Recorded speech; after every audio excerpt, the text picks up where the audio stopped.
Bueno, en principio muchas gracias. Y sí, es verdad, yo he visto crecer al parque desde hace 31 años, que es en el año 90, en el año 1990, con mi familia, nosotros empezamos con un microemprendimiento familiar. Con mi padre y mi hermano pusimos nuestra planta en el parque industrial.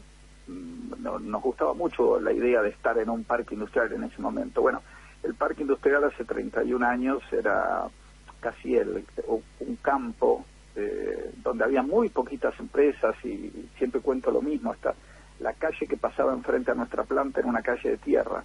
Si uno ve el parque industrial hoy, por supuesto lo ve lleno de empresas, con tráfico adentro. No podemos terminar de ordenar el tráfico interno porque hay muchas empresas que están interesadas, que estuvieron interesadas y se instalaron en el parque industrial. Muchas empresas importantes, grandes, medianas, chicas, pero muchas representativas de Mar del Plata, además de nuestra ciudad. Y también muchas empresas que están relacionadas con el puerto, que también están en el parque industrial. Así es. Tenemos mucha demanda de espacio, de terrenos. Tenemos empresas que están construyendo sus nuevas plantas, otras que están haciendo su movimiento de suelo. Estamos muy contentos y queremos seguir nosotros alentando a las empresas, no solamente de Mar del Plata, sino del país y las empresas internacionales a que vengan a instalarse al Parque Industrial de Mar del Plata, porque eso va a generar nuevas fuentes de trabajo, y además porque Mar del Plata es una ciudad hermosa para vivir. Por lo menos eso es lo que hace que nosotros todavía estemos aquí en Mar del Plata. ¿Y cuál es la relación hoy del parque industrial, por caso, con el puerto de Mar del Plata, como digo, esos dos grandes parques industriales que tenemos en el municipio? Yo creo que durante mucho tiempo el puerto y el parque industrial se mantuvieron casi de forma independiente, sin pensar que puede haber una sinergia muy importante. Yo he tenido la suerte de tener ya algunas conversaciones con el presidente del consorcio del puerto, con Gabriel Felicia, sí. Y la verdad que estoy muy entusiasmado en seguir charlando con él, para ver cómo siempre hay que pensar en grande, hay que soñar, hay que pensar cómo nos podemos relacionar en conjunto. Tanto el consorcio del puerto como el parque industrial son más fuertes para solicitar cosas, para pedir ampliaciones, para tener una ruta que una, por ejemplo, el consorcio del puerto y el parque industrial, y no tener que atravesar por la calle Juan B. Justo, por la avenida Juan B. Justo, que los camiones vayan por ahí dificultando el tráfico, rompiendo los caminos. Y nosotros tenemos una vía más directa de comunicarnos, podemos trabajar en eso. Hasta en un momento se pensó en el famoso tren que unía el parque industrial y el puerto, porque para eso debemos trabajar en que los productos manufacturados en el parque industrial puedan salir por el puerto de Mar del Plata. Es una cosa hasta lógica de pensar, pero sin embargo a veces hasta esas cosas se dificultan. Bueno, vamos a tratar de trabajar en eso para que en conjunto, nosotros tenemos empresas, como decía, tenemos empresas del puerto. Mi empresa tiene un sector que se abastece de una materia prima que sale del puerto, que es el aceite de pescado. Entonces, permanentemente, todos los días, yo tengo camiones que van y vienen al puerto para traerme materia prima, y hay otras empresas que procesan pescado en el Parque Industrial de Mar del Plata. Entonces, es hasta lógica la sinergia que tiene que haber entre el puerto y el Parque Industrial. Roberto Barrone, hola, ¿cómo le va? Hola, Roberto, ¿qué tal? Alberto, ¿tienen un perfil trazado de las empresas que están radicadas en el parque industrial? ¿Cuáles exportan? ¿Por dónde exportan? ¿Cuáles importan? ¿Por dónde importan? Como para ver, sé del interés de las autoridades del consorcio como para fomentar el puerto de Mar del Plata como puerto y puerta de ingreso y egreso de de las exportaciones y de las importaciones, y seguramente el parque industrial ahí puede jugar un rol clave. A ver, yo creo que me tengo que poner al tanto de algunas cosas. En el parque industrial hay activas más de 60 empresas y algunas decenas de empresas que han pedido terrenos o que están trabajando ya en la construcción de sus plantas. Mi empresa es una empresa netamente exportadora. Nosotros hacemos moléculas que se utilizan en la industria farmacéutica, digamos, hacemos algunas moléculas que se utilizan en vacunas. El 98% de la producción de nuestro conservante de vacunas se exporta. Y la verdad que tiene que ser... A ver, ¿cómo? ¿Han podido exportar por el puerto? No, nosotros no hemos exportado por el puerto porque este tipo, por eso hay que diferenciar en qué tipo de productos uno puede exportar. Pero ahí hay que diferenciar también qué es lo que podemos importar, y eso lo explico. Muchas de nuestras importaciones vienen por barco, porque son materias primas básicas que nosotros transformamos a través de reacciones químicas en productos farmacéuticos. Entonces ese producto luego, que es un producto muy caro, pero de bajo volumen, sale por avión. Pero las importaciones vienen por barco, pero todas esas importaciones llegan a Buenos Aires y de allí tienen que desconsolidarse, se hace la desconsolidación, se cargan en aduana, vienen por la ruta, bueno, entonces llegan acá a Mar del Plata vía terrestre.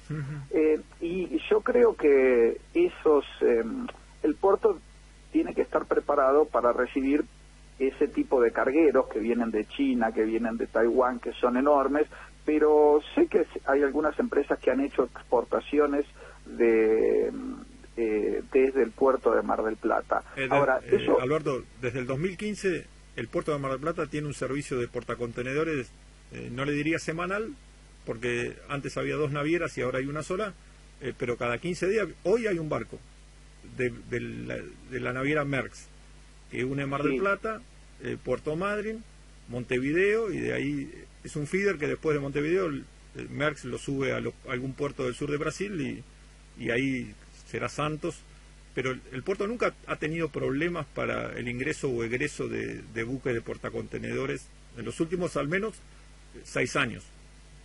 Bueno, lo que hay que pensar ahí es lo siguiente. Nosotros exportamos hace 30 años. Somos exportadores y por lo tanto también somos importadores de materias primas básicas. Nosotros hacemos una cosa distinta a lo que está acostumbrado a hacer la Argentina. Nosotros importamos materias primas básicas, le damos mucho valor agregado. Estoy hablando de mi empresa ahora, no estoy hablando del parque industrial. Le damos mucho valor agregado y luego la exportamos. Lo que hay que preguntarse aquí es, y esto ya es en general, si la Argentina exporta lo suficiente. Entonces, independientemente de lo que es los granos, de lo que importa, lo que exporta el campo, la soja, el maíz, el trigo, digo de cosas que tienen procesamiento de alto valor agregado, exportamos lo suficiente. Yo creo que no, yo creo que hay que cambiar el sistema productivo, que el sistema productivo tiene que ser competitivo. Para que sea competitivo, las empresas tienen que hacer algo de lo que nosotros llamamos investigación y desarrollo, tienen que ser innovativas, porque de esa manera se vuelven competitivas. Por lo tanto, lo que digo, y es una discusión quizás más larga que podríamos tener, es si Argentina exporta lo suficiente. Y sabemos que no, que cuando lo miramos en el contexto mundial, ya me estoy yendo del parque industrial, me estoy yendo a lo que exporta la Argentina, es muy, muy poquito en el contexto mundial. Y yo creo que tenemos capacidades para exportar más. Y lo que hay que hacer con respecto, Roberto, a lo que me decías del carguero, o de exportar acá, yo creo que eso es una cosa sobre la que hay que trabajar, y que a mí me interesa mucho trabajar con el presidente del consorcio del puerto, cómo hacer para que los productos terminados o las materias primas lleguen acá y salgan de acá. Muchas veces, como se consolida un buque, a veces llegan importaciones que van a distintos lugares del país. Entonces, eso llega a Buenos Aires y como estoy hablando, yo hablo con la experiencia de mi empresa. Le pongo un ejemplo de una empresa que está al lado de usted. Cabrales importa a Brasil y lo importa por en algún momento lo importó por el puerto de Mar del Plata. Ahora no sé si está importando por acá. Sí, sé que Cabrales lo hizo. Sí. Tal vez es una ecuación hasta desde el punto de vista logístico más conveniente para ustedes que la materia prima se descargue en Mar del Plata y no en Capital, que imagino que debe llegar ahí. Sí, por supuesto, llega al puerto de Buenos Aires. No me voy a meter ahora en discutir cuáles son los costos que tienen las empresas, pero eso es una cosa de la cual a mí me interesa hablar, de cuáles son, porque además de poder hacer esa sinergia del parque industrial con el puerto, o no solamente del parque industrial, de toda la muchas región. Empresas, porque pueden estar fuera del parque industrial o de la región, y poder sacar productos por el puerto de Mar del Plata o importarlos, todo tiene que ver también con una cuestión de costos. Como yo no conozco los costos y cuál es la conveniencia de una empresa, no me meto en los libros y los balances de otras empresas, por eso hablaba del caso de mi empresa, que tiene esa particularidad. Es una empresa rara la nuestra porque los productos que hacemos tienen un alto valor agregado, y entonces el flete aéreo es mucho más conveniente. Pero claro. De nuevo vuelvo al mismo tema. Yo creo que eso es una cuestión a hablar, porque me parece, como decía al principio, me parece casi una cosa que se cae de maduro, que teniendo un puerto como el de Mar del Plata, tendría que ser casi natural que las materias primas las podamos recibir acá y las podamos exportar de allá. Eso hay que hablarlo, y yo me comprometo a hablarlo con Gabriel Felicia y con la gente del puerto y con la gente del parque industrial, para ver cuáles son los costos que implican hacer esa operatoria desde Mar del Plata. A veces uno se encuentra con sorpresas, entonces es cuestión de charlarlo y verlo, porque ahí es donde yo digo, necesitamos una comunicación más directa con el puerto, una comunicación, digamos, terrestre. Alberto, le hago la última y le pido brevedad porque ya nos estamos despidiendo del programa. ¿Cómo viene la obra del gasoducto? ¿A cuánto estamos de que eso sea una realidad? Bueno, qué pregunta. Y le pedí brevedad, sí, soy malo. Discúlpeme. Sí, qué pregunta, porque a mí también me gustaría saberlo. Tengo algunas reuniones la semana que viene, específicamente para saber hasta dónde llegó el gasoducto, porque nosotros tenemos un problema en el parque industrial, tenemos un problema de gas. Yo quiero saber qué pasa con el gas, porque cada vez que se pide gas en el parque industrial tenemos algún problema con las empresas. Es más, tenemos algunas empresas que todavía tienen que contratar los depósitos de gas licuado, porque todavía no tienen el gas. Entonces yo me quiero interiorizar bien qué es lo que pasa con eso y por qué no tenemos. A ver, para ser breve, si nosotros queremos radicar más empresas en el parque industrial o en el puerto o donde sea, necesitamos energía eléctrica y gas. El gas que viene a los parques industriales es gas de alta presión. Necesitamos ese gas. No está llegando. Tenemos problemas cuando pedimos, tenemos demora en que nos den el servicio de gas. En las plantas nuevas, algunas no les aseguran el abastecimiento de gas. La semana que viene voy a tener varias reuniones con funcionarios municipales, primero para que me informen en qué estado está el tema del gasoducto, que es un gran tema.